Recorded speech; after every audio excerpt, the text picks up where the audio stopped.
Greetings, Dr. Mark Winton here from the Department of Criminal Justice at the University of Central Florida here in beautiful Orlando, Florida. What I'd like to do in this video is address evaluating evil for trials. One of the interesting features about teaching this class on famous crimes and trials and selecting certain cases, certain crimes and certain trials, is getting those cases together has been generated from several factors. First of all, I found an excellent book, and those cases were selected by the authors. And then I also selected some cases that I thought were well-known, famous crimes and trials. And then I also selected some that I had studied and published about. And so that those three factors basically in the textbook, what I thought was famous crimes and trials, and based on public opinion and media attention and so forth, and ones I'd actually written about. And so one of the things, though, that always is in kind of the back of my mind is there something about the atrocity factor, the evil factor, if you will.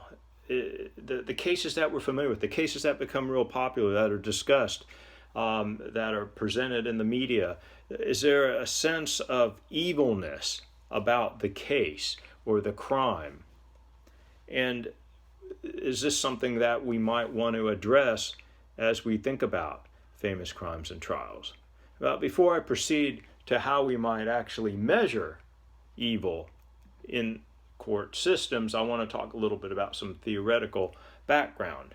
Back in 1975, Ernest Becker, the anthropologist, published his book Escape from Evil, and he talked about how scapegoating is used to discharge humans' evil side and to also reaffirm power and survival in life.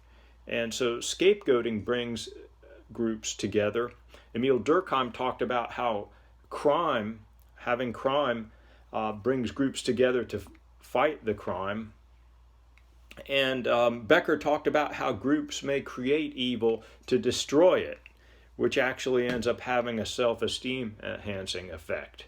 And Becker brought this all back to how this is related to the human fear of death. So very philosophical, anthropological, and I would say sociological and psychological model here. And researchers and practitioners have used Becker's work in contemporary scenarios dealing with cases where there's a great deal of anxiety generated and fear.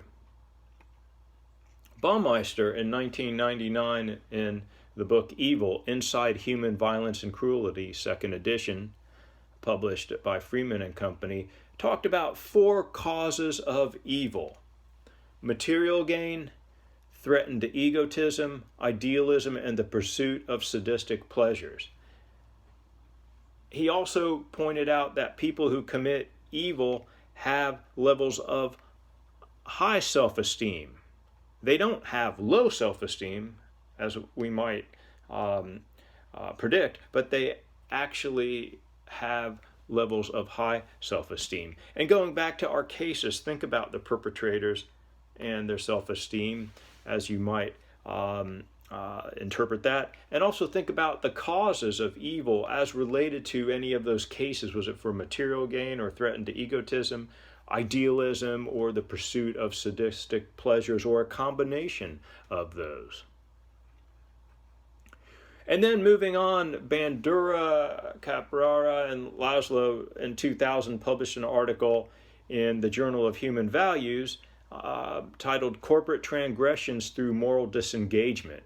And they started looking at organizational malfeasance, criminal behavior in the suites, crime in the suites, if you will.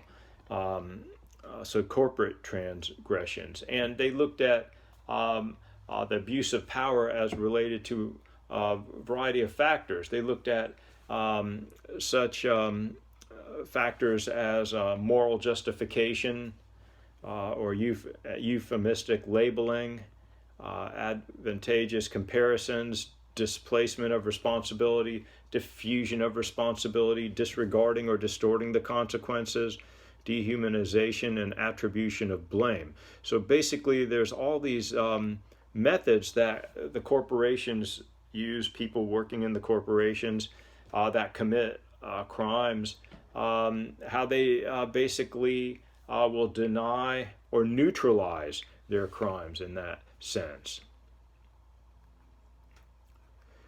But now I want to get right into trials and evil. So, if you think about it, a lot of people that are involved in for example, being on a jury or going to court may not have experience. The general public may not have experience with going to court in crimes where there's a great deal of public interest and media attention and all that going on that we've talked about throughout the course, especially when we looked at what makes a crime or a trial famous. So I want to turn to Dr. Wellner's work on the depravity standard and his colleagues' work that worked with Dr. Wellner on this fascinating method of measuring evil for the criminal justice system. So Dr. Wellner says that, or summarizes basically, that in determining criminal punishment, courts need to consider aggravating and mitigating factors, and those aggravators are based on the perpetrator intent, the actions, the attitudes toward the crime, and the victimology. So what makes a heinous, atrocious, cruel crime? And so again, we're going to look at some variables, factors related to perpetrator intent, the actions, the attitudes toward the crime, and the victimology. He focuses on depravity of the crime, or what is depraved, and points out that who is depraved is for mental health professionals or theological assessment, perhaps. And so what we're looking here is at particular characteristics, and he suggests that we classify the crime using low, medium, or high depravity-based standards. So under the depravity standard, let's take a look at those factors. The intent to emotionally traumatize, the intent to maximize damage or destruction, the intent to cause permanent physical damage, the intent to carry out the crime primarily for excitement, carrying out the crime for attention or acceptance, carrying out the crime to terrorize, intentionally targeting victims based on prejudice, targeting helpless victims, carrying out crime in trusted relationships, an extreme response to a trivial event, carrying out attack when unnecessarily in close contact, indulgence of actions, unusual quality of suffering of victim, prolonging victim suffering, unrelenting physical and emotional attack, exceptional degree of harm or damage, influencing criminality in others to avoid penalties, influencing depravity in others to destroy more, and falsely implicating others.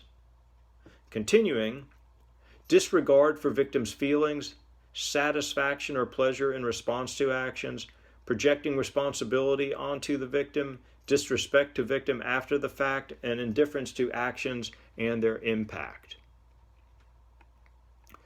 So that's a lot right there, and I have links to their articles so you can read about those and get more details and some of the updates as well with that. And one of the features there, of course, is you can go back and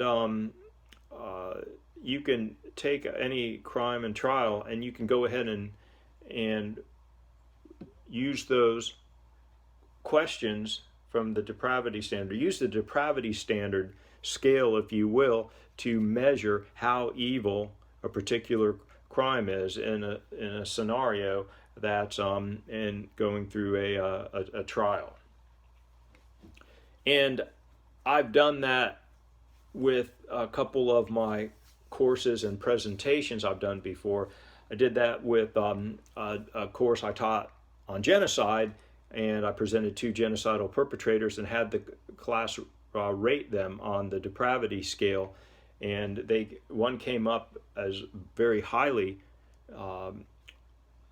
evil, basically, and the other one relatively low.